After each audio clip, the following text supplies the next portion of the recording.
I guess go for it. Okay, ready? Right. So, as this part of the slide says, my name is Steve, and as this part says, I'm a bit of a geek. Today it's on WebRTC, low barrier to entry, low barrier to exit, question mark, meaning, is it true what I told you last year that this stuff is actually really easy? Yeah, no, it's not. This is not to say that WebRTC has things missing. WebRTC set out to do a job, which is provide an easy way to get communications working peer-to-peer in the browser. This is not to say that WebRTC is missing stuff per se, but there are things that you as a developer have to do to actually make it work. So I'm going to go through stuff in the API that needs to work, stuff that you need to do within the browser itself, and infrastructure things that you will need to build by or use open source technical stuff for. And I might bring signaling into this because signaling is generally hailed as the thing which is missing from WebRTC. It's not, but I will mention it. So, API. What do you need to do to get around the API problems? Well, the first is conformity. Because let's face it, we have a standard. WebRTC is a standard. And obviously, everyone follows the standard, right? No. Yeah, no. So there's problems there. There's functionality problems, because obviously after implementing the standard, you actually implement the things the standard says in the... No, they don't implement the standard in the right way. So you've got to work around the implementation things. And no one's ever released software with bugs in it, so you don't have to work around the bugs in WebRTC implementation. Yeah, there are bugs, so you've got to work around them as well. But apart from that, it's easy. So let's start with the conformity problem. This is the first line that starts pretty much every slide you'll ever see on WebRTC. Get user media, or in this case, WebKit get user media. You can see the problem with that already. It starts with the word web and ends in the word kit. Not all browsers are WebKit, funnily enough. So you have to make sure that all the browsers have their own little get user media, because when people were developing WebRTC in the browser first off, they're thinking, well, I'm not quite sure if this is going to be the real standard, so we'll call it WebKit and we'll use get user media when the standards sort of got finished and it's all nicely sorted. So hardly anyone actually has get user media. Everyone has their own versions. So you start off by writing this. Oh boy. Yeah, even Microsoft have their own little version. I mean, and when Apple finally get around to doing their version of WebRTC, there'll be a or Apple get user media. So your first line of code starts with that. Start as you mean to go on, as they say. And you have to do that for everything. Get user media, peer connections, ICE candidates, session descriptions, and URL. You've got WebKit peer connection, MS peer connection. You've got a Moz peer connection. So your first line, before you've even started, is about 50 lines just getting around that. But that's okay. We know it now. We can do that, and everything will be fine. It's just an annoying way to start. Constraints. That's easy enough. You know, I would like a video, please. I would like it this big. I want it this many frames a second. Would you please give me that video? And they're called constraints. However, some browsers don't use the same set of arguments in the right way. So you have to patch them for the various browsers. Firefox 37, for example, had a little bit of a screwiness in it, which meant you had to munge the parameters to get it working. But that's okay. We know about that now. We didn't at the time. When Firefox 37 came out and everything suddenly broke, no one knew why. You had to go back and look at it. And unfortunately, if you're dealing with a product which is in the wild, and you have to support browsers that might include Firefox 37, you still have to cater for that version, and you still have to go and munge your parameters. But that's okay. It only happened once. No one's ever going to break their code ever again in the entire future of development. So this is the only time you'll have to do it. Yeah, I doubt it.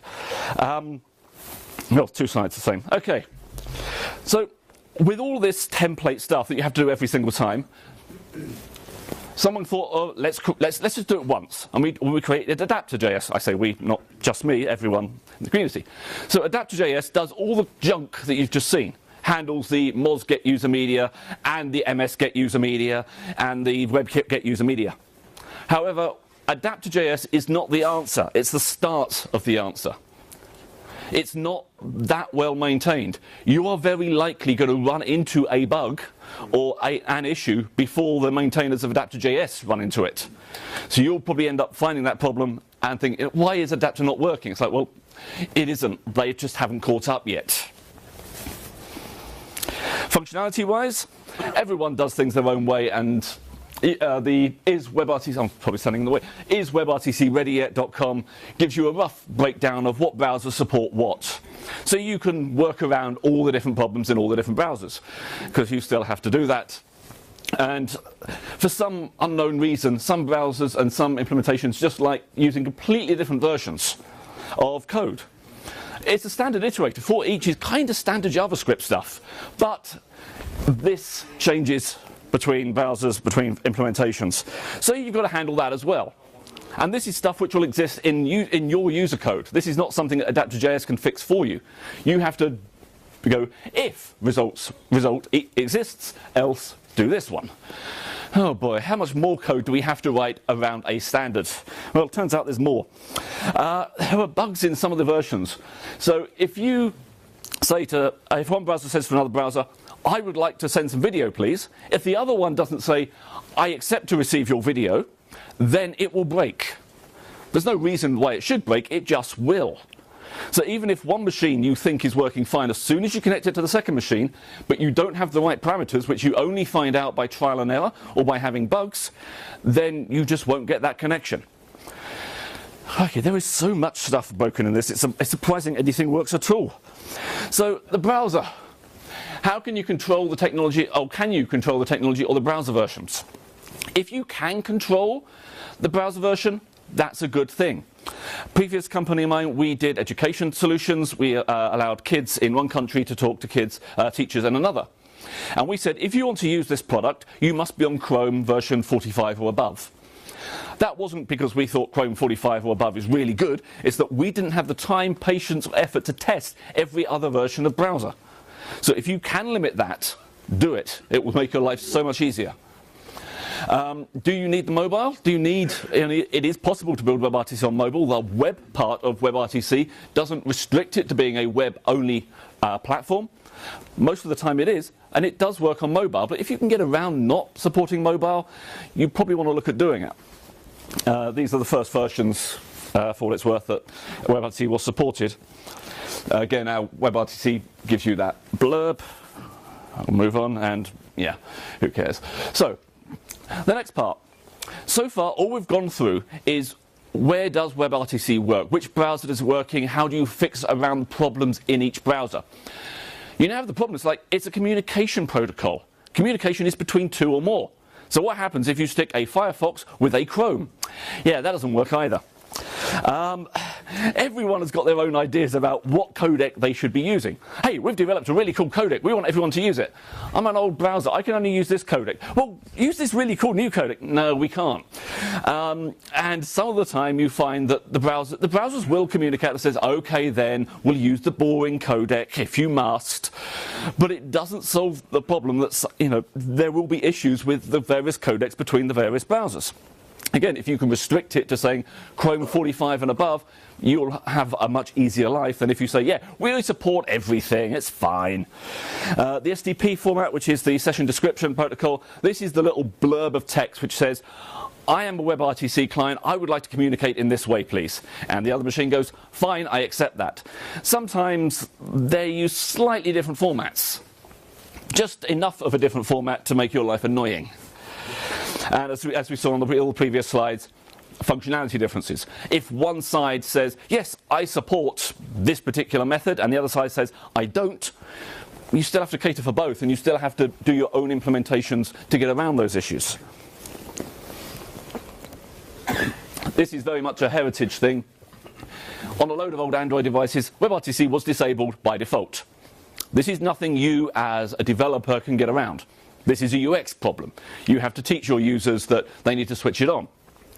Most users do not know or care what WebRTC is. So you can't say, just enable WebRTC, because they haven't got a clue. The infrastructure. This is generally the bit we excuse WebRTC from. All the stuff that sits around WebRTC is your responsibility. So if I want to have a call with you, for example, I have to have something in my app that says, I am Steve, I have logged on, there has to be something on your side where you log on and the server somewhere says, yeah, I understand who you two users are, I understand which browser you're living in, and I understand how to get a message between you. That's the signaling part, which is often quoted as being the missing part of WebRTC.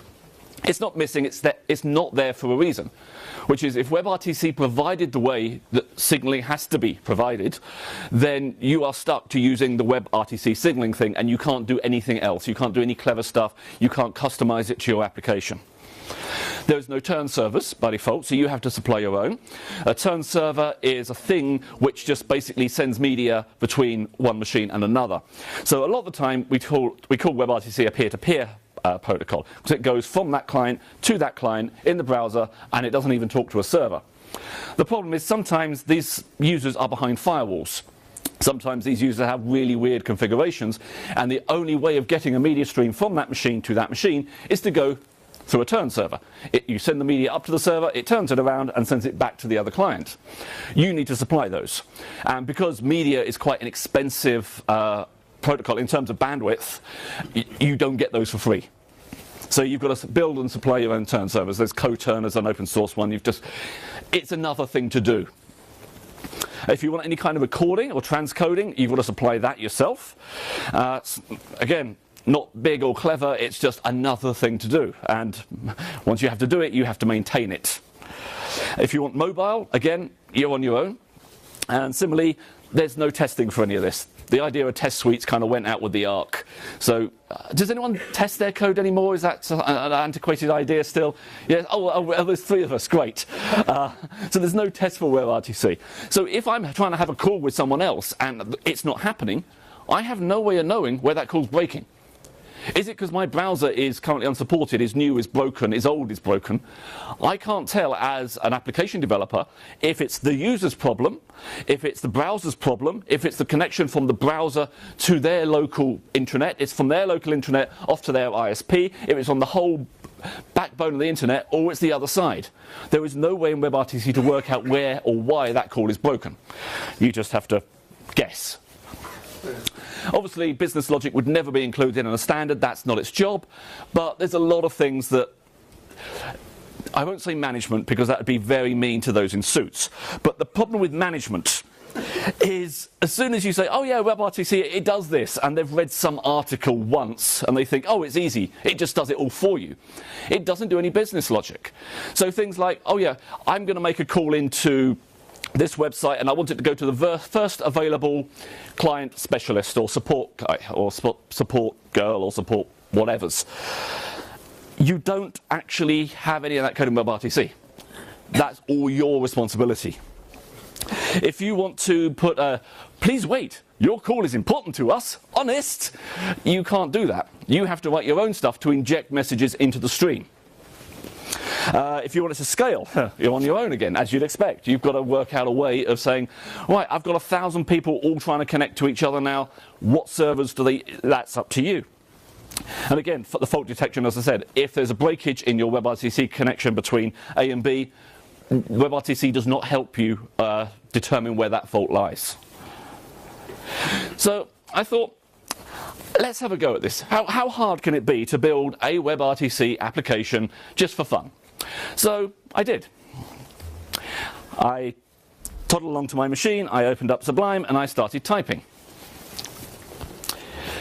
1,800 lines of JavaScript to actually initialize things, do the whole Moz WebKit, or is this MS Web get user media, or 1,800 lines.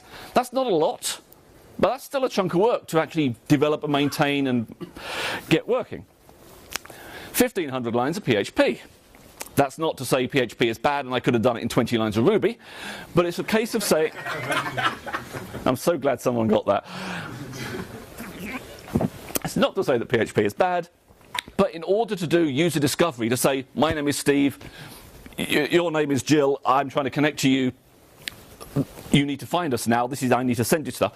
1,500 lines to just do basic connection to know who you are, and that's quite a lot of extra code.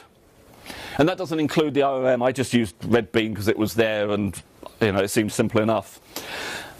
That's still quite a lot of code. And then there were custom JavaScript bits.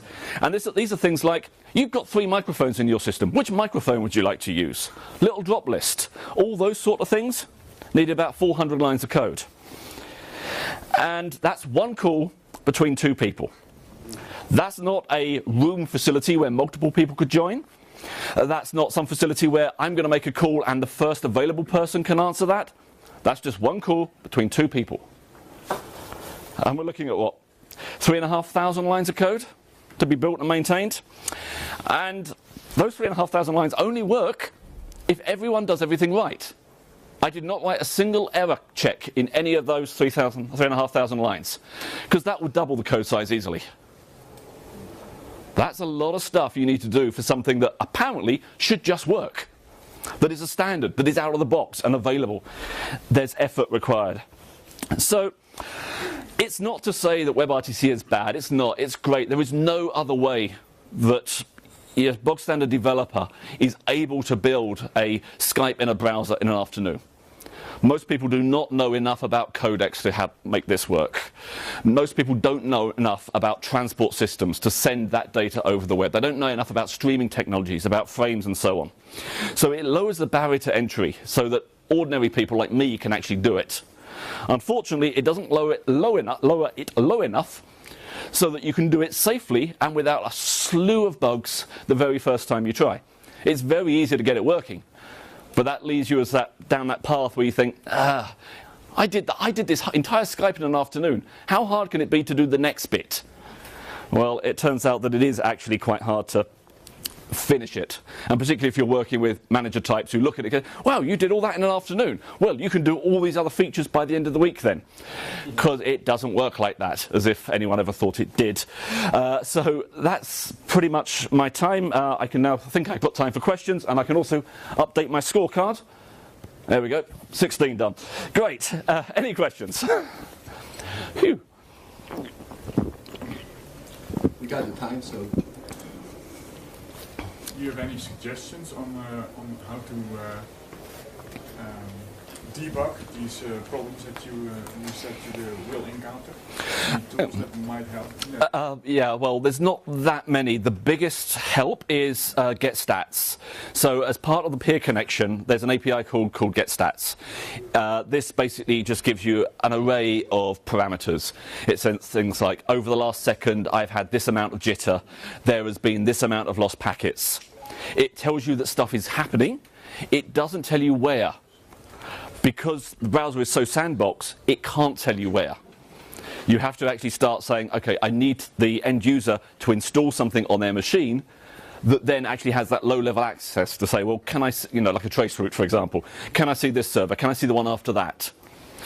That's something else you've got to install over the top. The JavaScript API, which is all you've got to go on, doesn't give you any more than the GetStats gives you, which is a lot. It's a good thing. I've noticed this user has got this amount of jitter repeatedly, so ask them.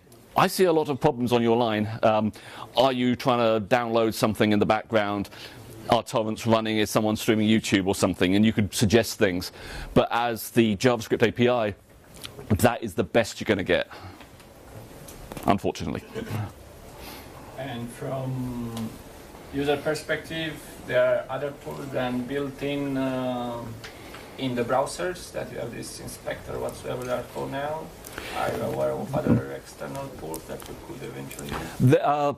Topbox did a tool which you could install into Chrome as an extension, and that would do a couple of things to help. But they're more aimed at the developer side, the developer-focused user rather than an end user. Your granny's not going to be able to handle it, kind of thing. Yeah, it goes from developer point of view. Yeah, from developer, then the Topbox do a tool which is a diagnostic thing that has a little go at trying to work out what's going on and going wrong with the connection. You also have some services like, for instance, FOSDEM, I think.